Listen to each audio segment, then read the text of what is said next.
The story of a lost ear. It seems that I have a very good ear. I used to be able to hear bats just fine. This is the story of how I lost my ears. On my way home from work, I was driving my rental car through a mountain pass late at night. The snow had been plowed, but the area was white with root snow.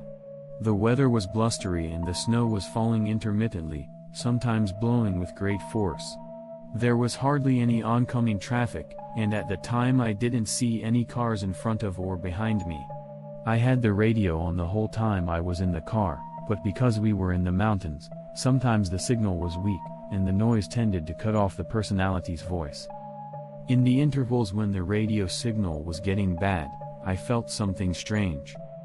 I felt like there was a sound mixed in that did not belong to the radio station I was listening to. At first I thought it was a busy signal, but it didn't seem right. If other stations were broadcasting in the background, we should be able to hear voices and fragments of other music, but all we hear is the same tone forever. It was like a single phrase of about 15 seconds repeated over and over again. I became somewhat annoyed and turned off the radio. Immediately, the sound of windshield wipers and tires rattling became louder, and mixed in with it was a slightly clearer melody.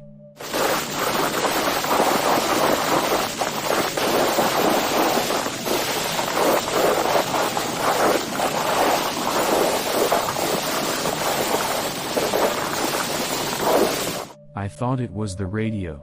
It was like a noise that was repeated, and it was so strange that it seemed to be playing a melody. When the snow had just begun to lighten, I found a space on the side of the road just a little further down the road where I could park my car. It might be a place to put on and off chains. I parked my car there, put on the hazard and turned off the engine. Something must have fallen inside the car. It must have belonged to someone who had used the car just before I rented it. The rental company must have missed it. I searched under the passenger seat, in the dashboard, and in the door pockets. Like the alarm on an alarm clock, a monotonous electronic sound is quite annoying to my ears. I wanted to find it and stop it if possible. I checked the driver's side. I turned up the floor mat, but couldn't find it there either. I looked toward the back seat, but there was nothing there as far as I could see, and besides, when I leaned toward the rear, the sound was a little farther away. I knew it was the front. This time I moved my dominant ear. I'm on the left, closer, and checked the dashboard in turn. Then the sound became louder, not toward the seat, but toward the car stereo area. I also checked in the ashtray just below. I also unplugged the cigar socket, but there was nothing wrong. I tried repeating it a few times, but it still sounds like it's coming from near the car stereo. I turned it off, but what was it? I thought about it for a while, and then an idea occurred to me. I put my ear to the air conditioner vent just above the car stereo. I don't like the direct hit of dry air from the air conditioner, so when I get in the car, I always keep the wings of the stereo turned all the way down. Here it is. What the hell? The guy in front of me drove with a product on the dashboard. The vibration must have caused it to fall into the air conditioner vent on the windshield side. Careless guy. But was the air conditioner vent on the front side that big? It's probably a thin keychain or something. It reminded me of a friend of mine who, while chatting by the car, blurted out that the insurance guy had inadvertently dropped a ballpoint pen cap or clip into the air intake, and when he started the engine later, the blower fan was torn to shreds. I hate it when people blame themselves for malfunctions. The vent has a filter, so it should be fine. Anyway, I thought to myself, I hope it will last until I return the car. I gave up on taking it out and inserted the key into the ignition to hurry home. The only sounds inside the car were the crunch of dry snow falling and the click-clack of the hazard. I must have spent less than 10 minutes looking for the source of the sound, but the windshield was covered with snow and the interior was dimly lit, and the yellow flashing lights of the hazard lights seemed eerie in the reflection. I suddenly felt kind of scared. It sounded pretty low to begin with, and the battery was almost dead. It must have been. You stopped the sound. That's what you wanted, right? I forced myself to convince myself and started the engine. A blast of cold air suddenly hit my face, and I frowned at the coldness of it. I frowned at the cold air. I looked at the air vents and thought, that's strange. Something white seemed to move through the gap at the base of the vent's wings. Before I knew it, I heard that sound. But this time, it was interrupted by one muffled sound. Then a muffled sound began, not the sound of an air conditioner, but a muffled blah, blah, blah. It sounded like a person mumbling. Someone is talking on the phone. I can't make out what they are saying. It's a low voice, but it sounds like someone is rambling on about something. My body doesn't move, like it's frozen in place. I shouldn't be looking there. I think to myself, but for some reason I can't blink and I can't take my eyes off it. The black wings of the vent are moving slowly. The closed feathers are opened, and from the other side, between the feathers, a yellowish-green discolored claw peeks out. The fully opened wings now began to turn upward. The bluish-white fingertips are lifted to an angle that points to my face, and the fully open vent is pitch black, almost visible to the depths. Oh, no. Oh no. I guess instinct sends out danger signals for no reason at all. I could feel myself really starting to shake. Suddenly I heard a fishy breath on my ear. You heard me. A muffled voice, neither male nor female.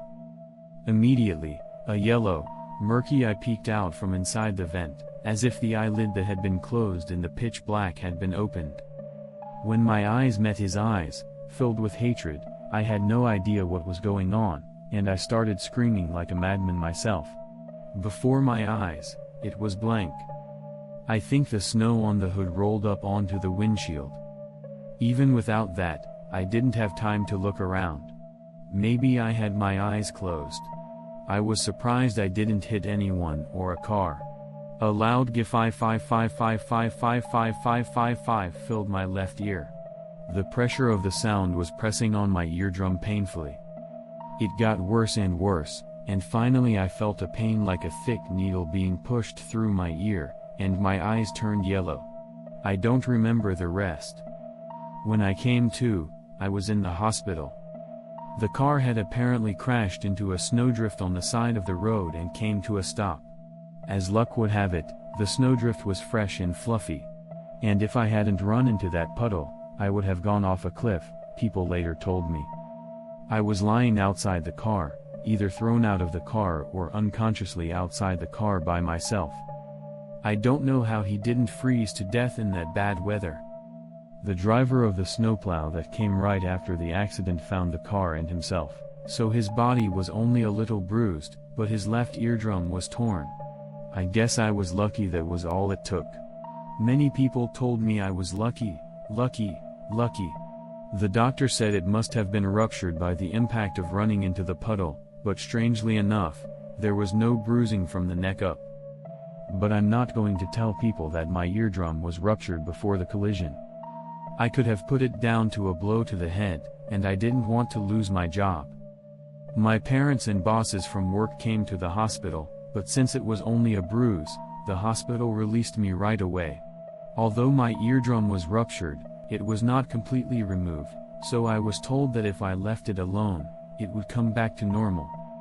If it did not block, he would have to have surgery to regrow it, but fortunately, at a routine checkup 6 months ago, the eardrums were almost completely attached. I was told that my hearing test was better than the average.